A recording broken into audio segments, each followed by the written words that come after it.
Ye busuafo ye da Nyankopon asese ene nso ode ye ho ache ye na we bie sa kwan yi ama ye se ye nhie mu na ye nsua ono Awurade asem migiri se ene nsuo abuwo se abrabo na abuwo se enipa na abuwo onyame asem a eba no ebe ye nkranse ebe ye timekana to nsafre wo simple, something very easy.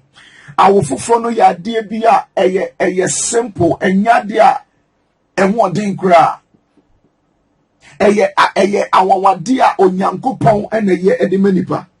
Praise God. Hallelujah. Na ye wo fufro wi a afi na ye ba be hye abrabo ankasa ase. That is what I want us to understand today. Hallelujah. Hallelujah. That being born again is only the beginning of the Christian life. And for a man in a warrior, a man so come. A dear Bakwa, a down Wakuma so what your parents say over you flew now. Almost every human being on the face of the earth, or warrior, or peba. Praise God. Hallelujah. Now, for any pahin and a war peba. Onyabani wia na odebano ato adakem se oh sesia me woba enti mapake na to adakem na wakowo fufuro oh na mawo sesia me woba mienu na me de omagu adakem na maseso enkwara na fefefe na bebia na enkwara no ebobo mebo na me ne omunam kwan na opese ne ba eyesa. Hallelujah. Hallelujah. Obia peba but akwani nyaba asasi so osase se osu nyepe. The focus changes from say yepeba. Afi focus ni na say be den. Ye betiti abofra no ma abofra na den. Wenyini. Hallelujah. Hallelujah. So we don't just give birth for giving birth sake. Say ye be kind say oh me ma 3, me ma 4 na making kind ko there be. The ultimate botaye say abofra na wabe wiase no obenyini ono so ba be nipa enti wo abofra na say odi 2 years na say onwe aya ana so nante ya obata be na ne yemi nya dan ensese no emma ne ba say eh me baby bi hana na me fa ne ko hospital na me nya ne den me fa no kompaibo because onim say edrum pempenso bi a wasa abofra ne yadan osase kasa nso nkasa edrum pempenso bi a wasa abofra ne sase tutu ne nan enso ntu ne nan batan bia ni wa na ni beje e wasa kwan no ho ebe ye mpaibo ebe ye hospital na montuo ebe ye herbalist ahodo se ye pesa abofra ne yadan osori gina ne nan so na ye hu se enso saye bi yadan e ba na brabo me hu se abofra ne nyini enu na ma awofo no nani gise menye oba. Hallelujah. Hallelujah. And for me ka semo ya tiro se Kristo somu sono sanete eda osofo ne preaching ya eto akoma so na wo pega won sana wo ka se owura Yesu menu me ho me bone ho me faw se me wura de ene maje nkwa betena me mu no sada no na wo be ye born again. Amen. Amen. You can't born again and your renovation asem. Born again and your remedial school and the wako. And I woke up of deck, which your First World War winter. And to wako remedials now woke your Second World War. Born again and tisa. Born again as Siani said. Ya wo fufra ama wabe yet to say abofran taka ne ya wo fufra. And it is 2 Corinthians 5 verse 17. Eka se so biba Kristo mu a oya abode fofra. Eka se sani panu oni history biya wo bebia. Yes. Oni abakwasem biya wo bebia. Oye nipa afem ya wo na to nye. Oye innocent. Die koso enre nyina ashum.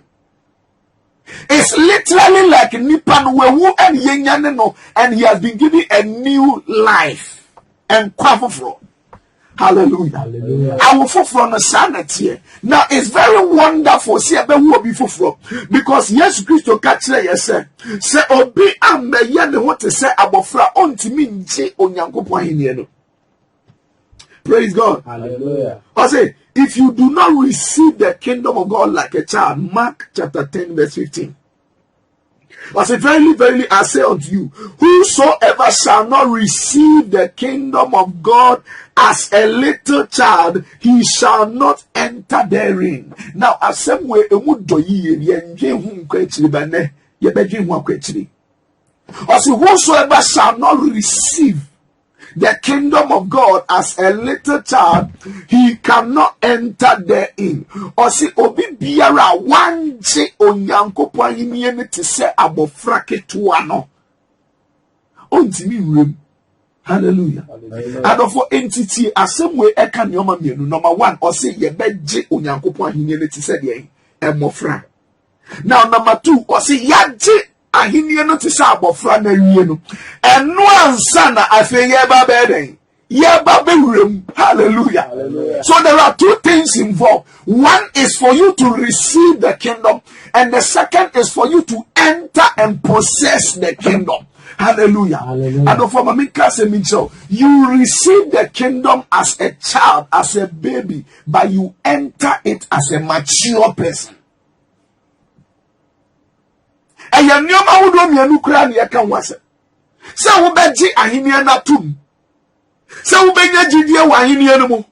Ane se wo bewura ahiniye no mu anase wo be nante ahiniye no mu. Wo be bo ahiniye no mu abrabo no eye nyoma mienu. Yes. Woji ahiniye no dia wase wo ye te se abofra nye innocent boni ni ho efi ni ho enkekan bia ni ho. But say ahiniye no beba be ya wo dia no.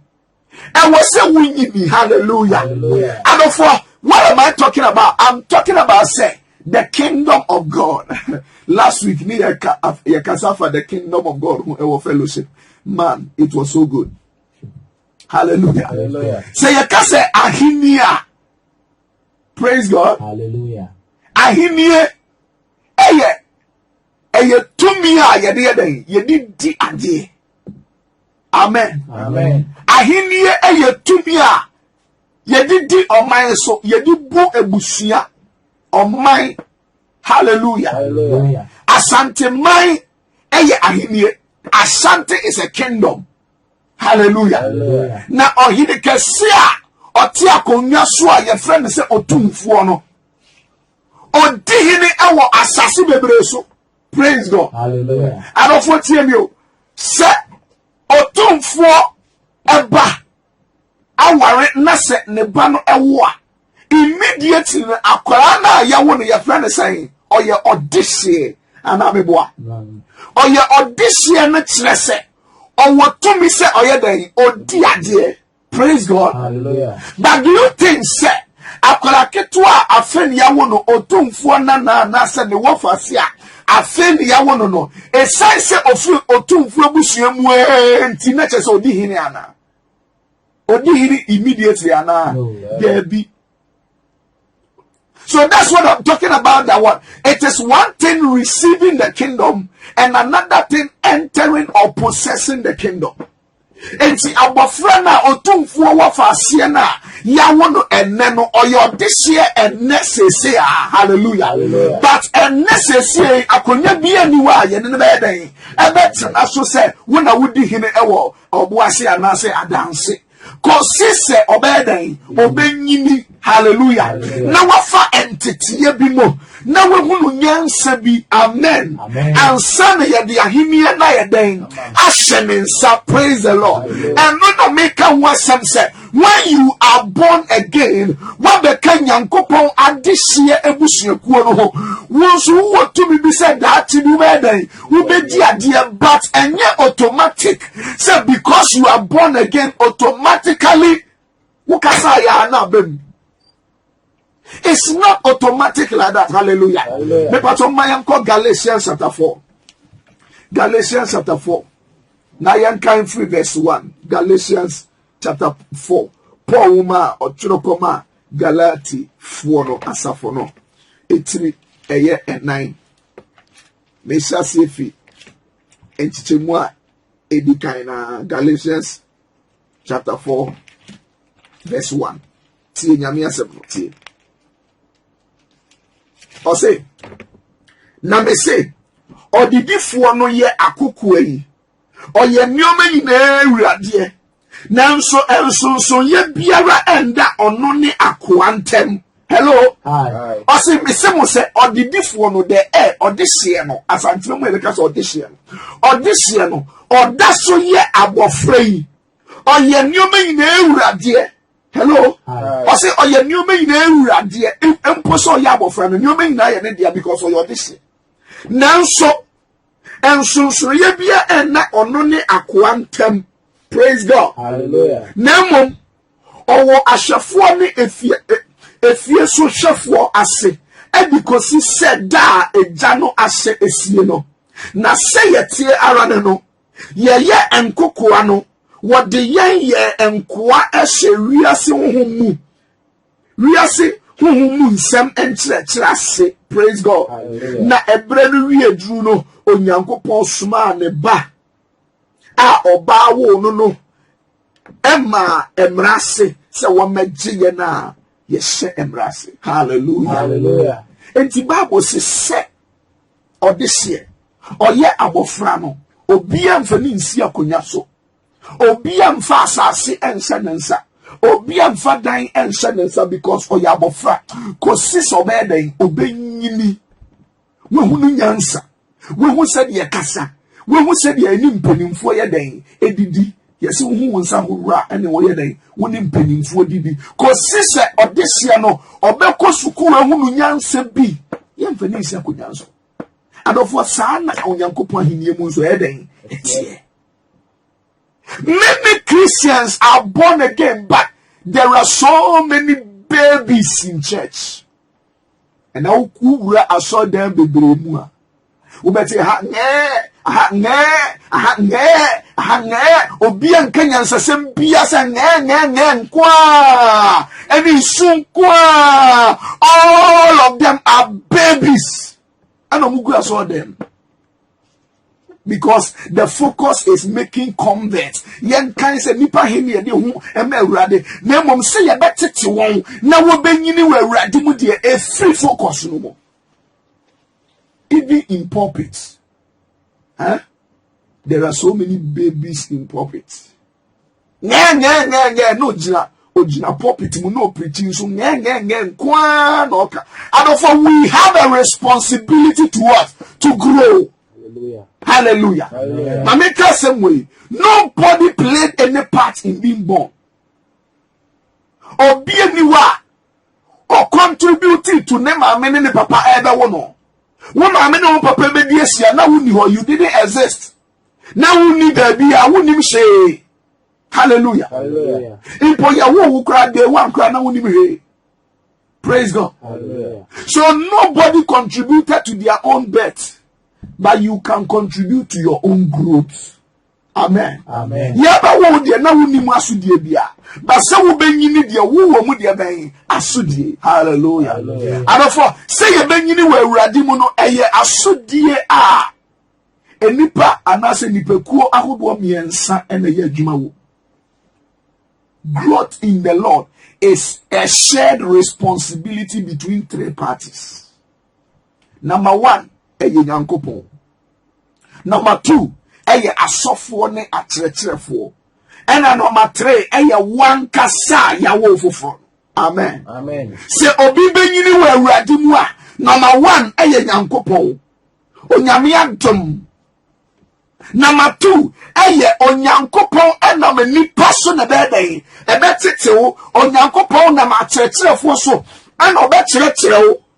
Number 3, ejina wankasa wonso. Praise God. Hallelujah. Hallelujah. Hallelujah. Adofo, what kind 1 Corinthians chapter 2. 1 Corinthians chapter 3, verse 6. Paul can say me or say, I Paul, I planted the seed, and Apollos watered it, but God gave it increase. Or say me Paul, me na me yedai, me dia abano.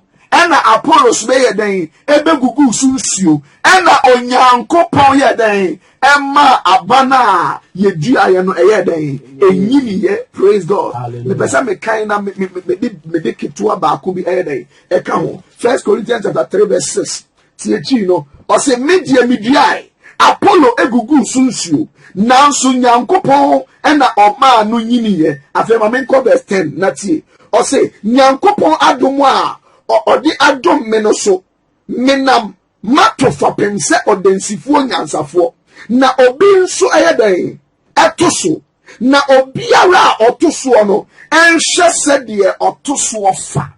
Hallelujah.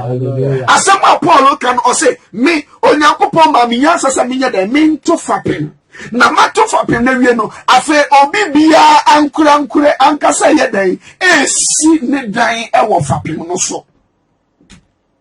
Enti Paul di a aba no a Apollos begugu sunsuo no a Onyankopɔn ɛna ɛma aba ne yini no at the same time one kasa as an individual wonso wo wafam di a wose wo ya ɛbɛm wo ɛdan wanyini ɔse matofa peno nanso obia nkura na esi ɛdan na si so.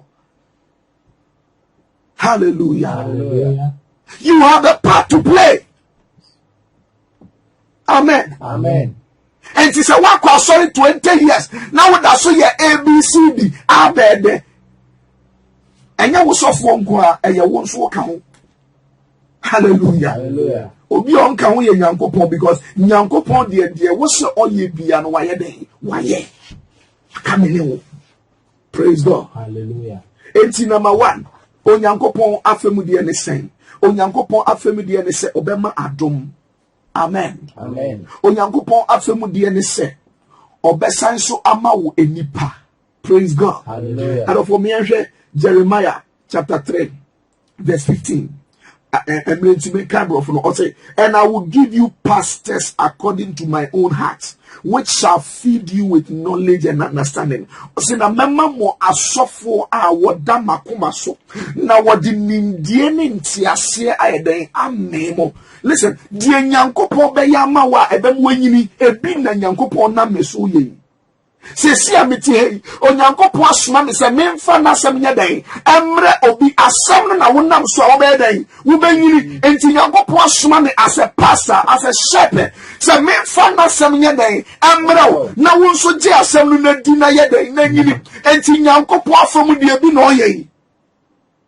Nyankopɔn afamu de ne se wama waso a wo me kasa sesi a wo ye dan wo te nanso huhuma so ɔse ne ɔwɔ aso no yɛ dɛ untie. Praise God. Hallelujah. Enti Onyankopɔn yɛ nafomu deɛ obie ni wa atamu da no obegyina Nyankopɔn anim na waka kyerɛ Nyankopɔn sɛ Nyankopɔn wa ma me akwanya sɛ menya adwuma no nti na manyɛ no. Obie ni wo benya saa excuse no de ayɛ dɛ odi ama Nyankopɔn because me ka say wate. Hallelujah. Enti number 1 Nyankopɔn yɛ nafomu deɛ. Number 2 me nso ma yɛ mafomu deɛ. Ɔsɛ me Paul medua Apollos nso gugu so. Asɛm a me ken obi wɔ hɔ so a afei ne yɛ gugu ne gyidie so. You are already born again. But asɛm a me ken abɛyɛ te sɛ nsu a yɛde gugu nsu a bɛboa wa mo ayɛ dɛ wenyini wɔ Awurade. Amen. Enti Nyankopɔn yɛ nafomu deɛ. Me nso a oyi mi sɛ somafo me nso me yɛ mafomu deɛ. Ephesians chapter 4 verse 11. Ose na oma ebi mo eye asomafo, ebi mo eye edifo, ebi mo eye asempakafo, akyerɛkyerɛfo ene ahwɛfo. Se won siesie Onyankopɔn emma osomadwuma to perfect the saints for the work of ministry. Onyankopɔn asoma ne ene nasofo ne difo a woyɛ nokre edifo se won fa nyame asɛm tete nyamema na yamfa so nya dan enyini.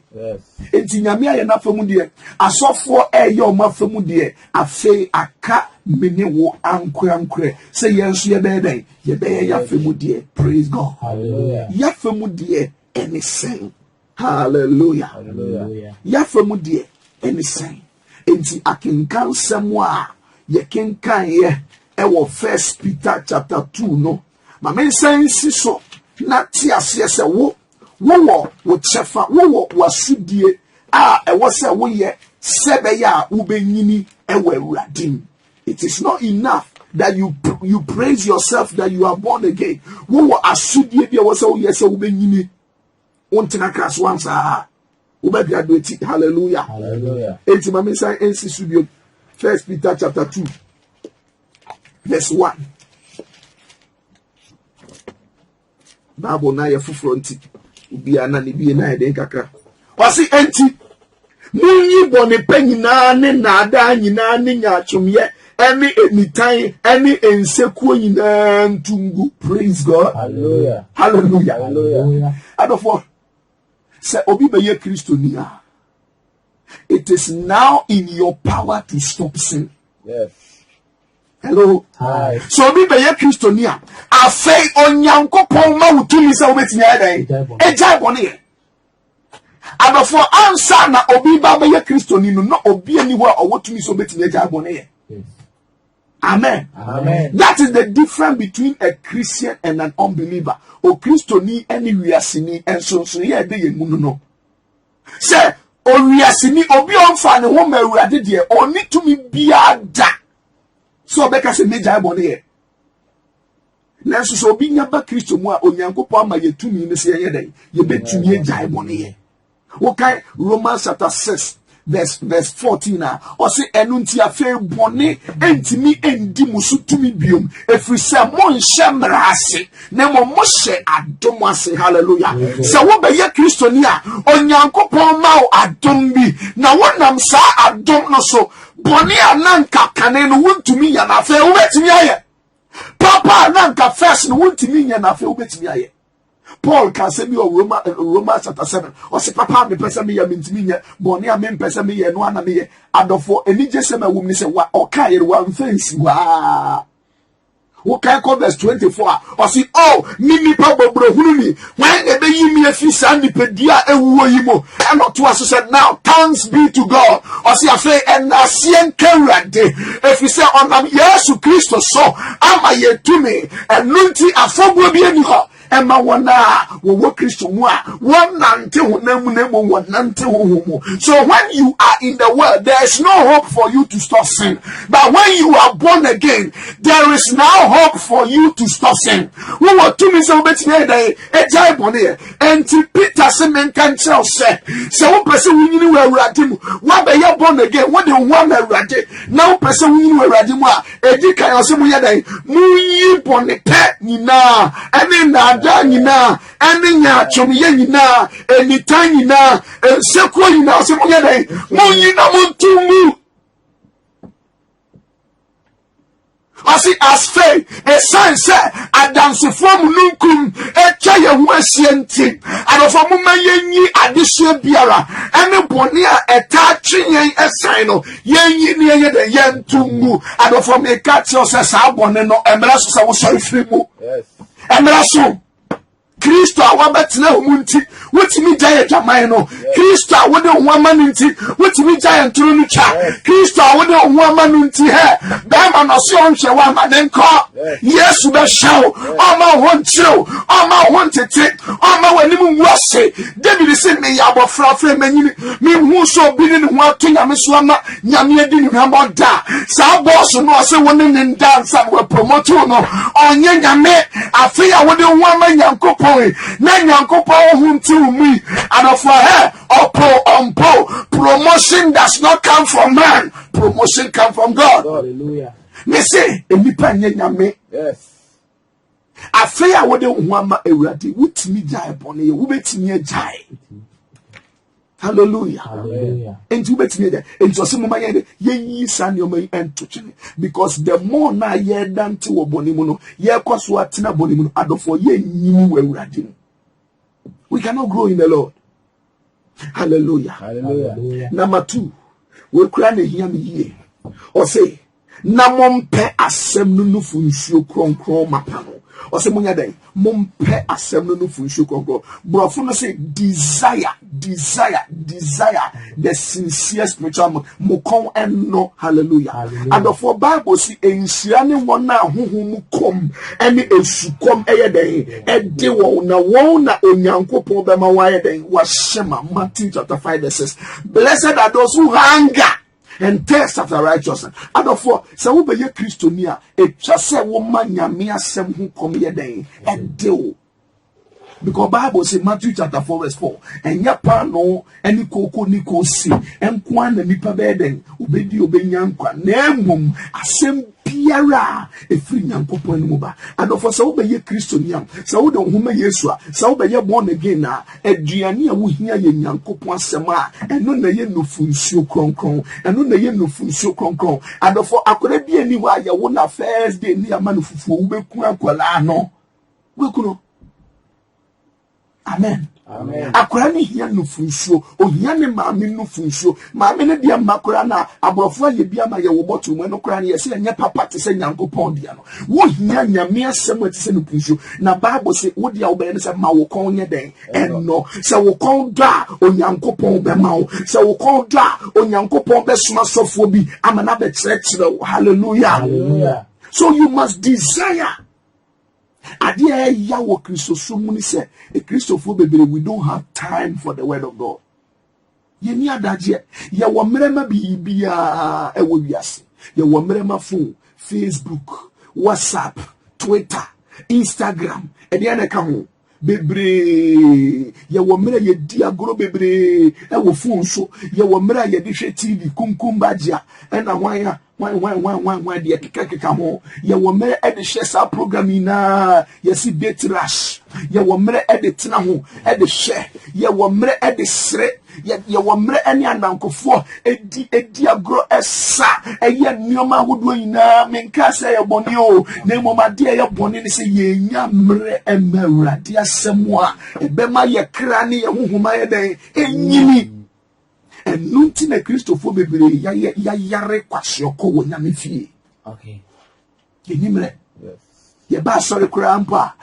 Praises ye be sa so for praises so for we kura wo ha gen ye sase se ye pritia no wa sase ntonko ko na oda na adofo wo be ye den.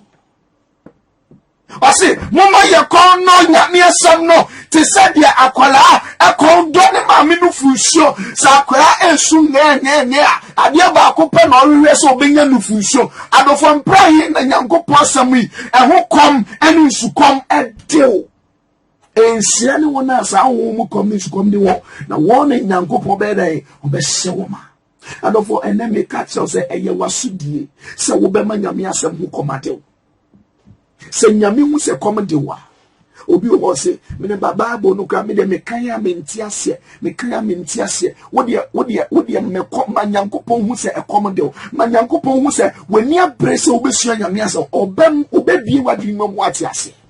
Okay, we nyambra manyankopon ha nyankopon zo nyamre ma chi be ya urade na urade so be twa ma wo adofo ade a wentimi anya eche se wonyini we urade mu se wentimi amanyame asem komane wa wentimi amanyame asem anhia wa, then let me tell you, you are going nowhere. Won ko bia asede wugina fako na wo market time wo begina wo sa wo bekoso a yete sa akoa wom sa wo ye odehye de nanso ahenie no tumi no ebi nka wo nsada de bia na wo hwe nkrofo de bia na wo srem nkrofo mebo mpai ma de bia na wo chi prayer camp but onyankopon ama utumi wo na semu adofo me antwi me awurade na awurade nso atwe abaye enana dwi me pese wo nyini awurade mu pese wo siuti ase na wankasa woka wasem kire awurade obi akwa asori akwa enso onya fa Bible a na woda wo se bibi how bi wano na bompai na sere awurade se awurade bo amina mentimi nyine efiri ne wasem ho kom edeme wasem ho sukom deme enu ti awurade bie madwen ni makoma mu na menya wasem ntiase na menyimi Enfi adomu enko adomu wankasa kasa kire Awurade ene ne nka bibia nkyerɛ se kadi machi wankasa woni Nyankopɔn nkasa se Awurade afedie matena kaji wa na che me benya nkwaje Awurade matena bɔne mu ache makoso atwa ntoro sa Awurade afedie mabre bese mi firi mu Awurade dom na boa me wo Yesu de mu na Nyankopɔn pa botiefo no watiu sesia wo Yesu de mu afi ma me ne wo mpae Awurade obi biara na koma ebubu enanadwe obi biara wasema to na koma so na opese ode ne ho ma oyie na one wo nante nyame ho nkronkron said the Pentecost dano we senigu esuafo no so no Awurade hye mama sesia as I'm praying for you now, receive the power of the Holy Ghost. Receive the infilling of the Holy Ghost. Na Bible says unkronkrono be share woman was sasia kasa kasa fufro. Obi woni dem or sasia kasa kasa fufro. Wo Yesu di mu sesia e ya tede yento. Wo Yesu di nyame awode sawu mu sesia. Afa obetime bia wa no bompa ye kasa fufro mu. Receive power. Receive the word of knowledge and the word of wisdom and the discerning of spirits. So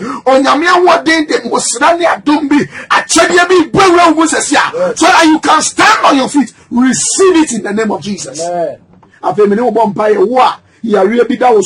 Adesua bi da wo so fa wonsa to baby ayare no no onyankopon pese o ma hu se o saw yare na won so ase nenyam. Be healed in the name of Jesus. Amen. Be healed in the name of Jesus. Yare biara ti uni pepiemo me shasa yare nse se won need to be come out in the name of Jesus.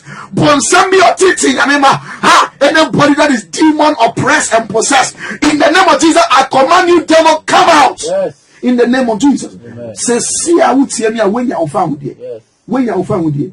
The encounter me and Sasia will never be as original so you are healed in the name of Jesus. We hear friend in the name of Jesus. Faseda emerade say ene we pie won sabemo. Amen. Amen. Hallelujah. Hallelujah.